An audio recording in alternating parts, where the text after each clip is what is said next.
And I said, maybe. What do I sell those for? No, I said, what do these cost? And he said, they cost about $200, $190 or something like that. And I go, okay, and what do I sell those for? And he goes, you don't sell those. You use those.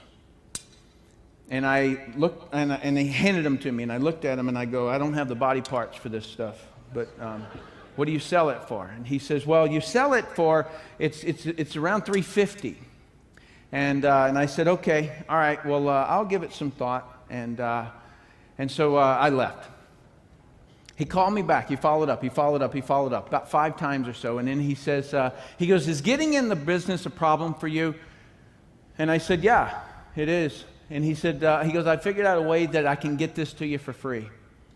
And I said, okay. And so I drove an hour and a half to his house.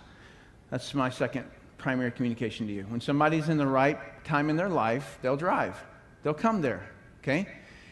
Rick followed up. That's the other thing you needed to pick up on. All right, so he sat down. I sit down with him, and he goes through this, and he says, do you understand network marketing? I said, I do. And he said, he goes, have you ever seen it before? I said, no, not the way you're saying it. My history was I was working with a drug enforcement agency while I was in the EOD, Explosive Ordnance Disposal. So while I'm in a bomb squad, they come to me and they say, we've got a problem. The DEA comes to me and they say, we got a problem. All of the drug guys are putting drugs inside of refrigerators. And so our DEA guys go in there, boom, boom, boom, shooting everybody. They open the refrigerator looking for the drugs, and the drugs blow up. Okay, the bomb blows up inside the refrigerator. It blows the DEA guy up, and it blows the drugs up, and so they don't have any evidence anymore. And so they say, we need you to go in first. Really? Sounds like a heck of a job. Let me do this. And so I did. And so I would be the first guy through the door. I'd look for tripwires. I'd do a tripwire sweep, pit bull, ugly guy. You know, I would do that kind of a thing, and we would be shooting all the way in. And then I would defuse the refrigerator, and then we could open up and get the drugs out. So while I was working undercover with the DEA, there were some things that I figured out. Where is the billboard that says, buy your cocaine here? None. So it's all by word of mouth, right?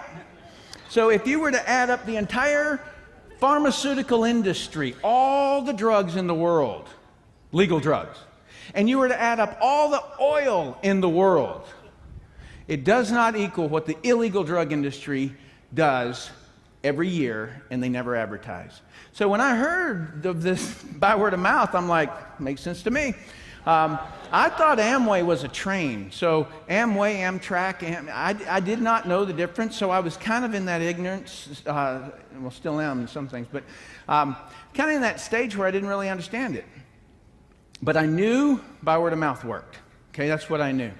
And so when I got all done, I said to Rick, Rick, okay, I'm going to do this. And he said, he goes, great. He says, do you have a credit card? And I said, I do. But before we do this, the one thing that I've always learned in all of my military experiences has been this, is that the opportunity sounds all great in the beginning, but there is such an ugly back end. And, you know, they always talk to us about how we're going to get into this zone, we're going to skydive in, and we're going to swim over here, and blah, blah. They never talk to us about how we're going to get out of there, right? And so I'm like, who does these ops? Who plans these things? And so from then on, I would always, when I would plan my op, I would plan, how do I get in and how do I get out? And so I said, Rick, I'll do this, but you're going to have to tell me something, man. I need to know everything. Everything. Now, you got to understand, I was sitting there talking to him about a skincare company. I'm sitting in his living room. I'm dressed like a tree. Okay? That's my work. I'm sitting there and I'm looking at him, right? And I said, you need to tell me everything that happens in this industry. All the good and all the bad. And if you leave anything out, I will take you out. I'm not kidding you. Rick today will tell you that's exactly what I said. I'll take you out. And I meant it. Does everybody now understand when that phrase was, he don't talk much? Do you understand why? Because I just had a different attitude. People, life, meanings didn't have the same that it does today. And so that's what I said. He was obviously uncomfortable with what I just said. He babbled around a little bit, and he said, he began to talk. He began to say a couple of things. Here's what he said. He said, Tim, one of the problems you're going to have is rejection. That's a problem in it. And I said, tell me about this rejection. And he said, well, Tim, what happens is that you're going to expose the business to somebody and they're going to tell you no.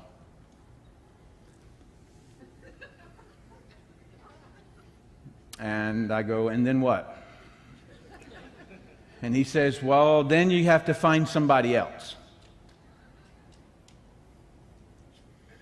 Okay?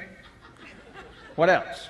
And he said, the next thing that can happen to you is that people will deceive you.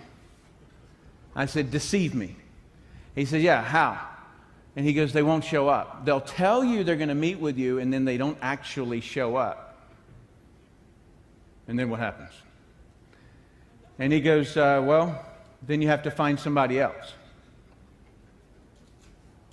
Okay? All right, good. What's next? And he says, attrition. I said, tell me about that one. And he says, people will say they're going to do something, and then they'll quit. They'll quit. I said, yeah. He goes, and I go, then what? And he said, well, you find somebody else. And is there anything else? And he said, yeah, you'll be disrespected. Disrespected.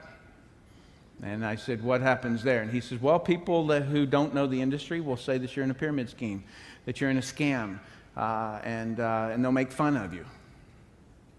Make fun of me.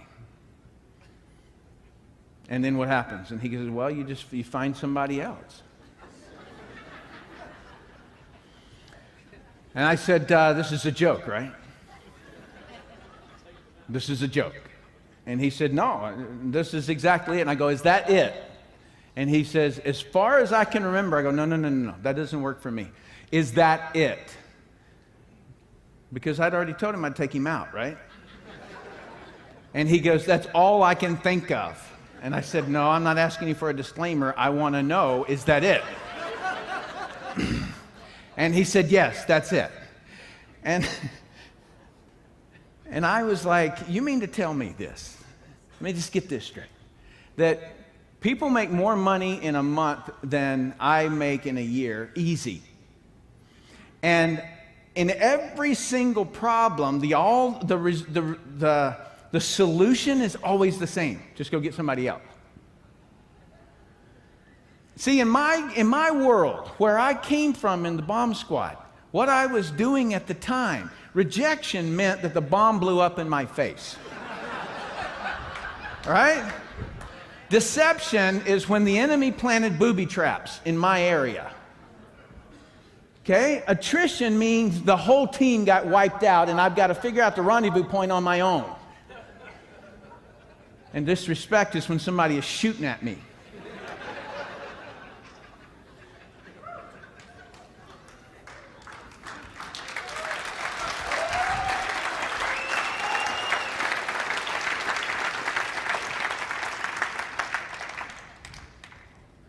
I had been in the business for about 2 months. I sponsored somebody in, and she came in. She was all frazzled. She had this folder in her hand. She had papers coming out of it and all kinds of things. She was a real estate agent, and she was sitting down in front of me, and she goes, "Whew, this business is so hard."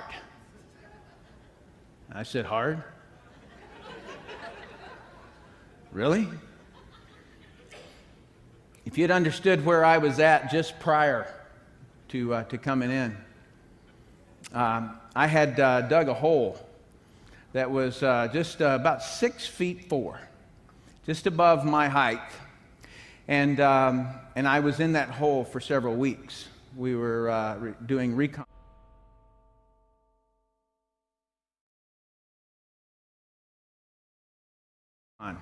And we had a little periscope up there. So whatever I did in that hole, I lived in.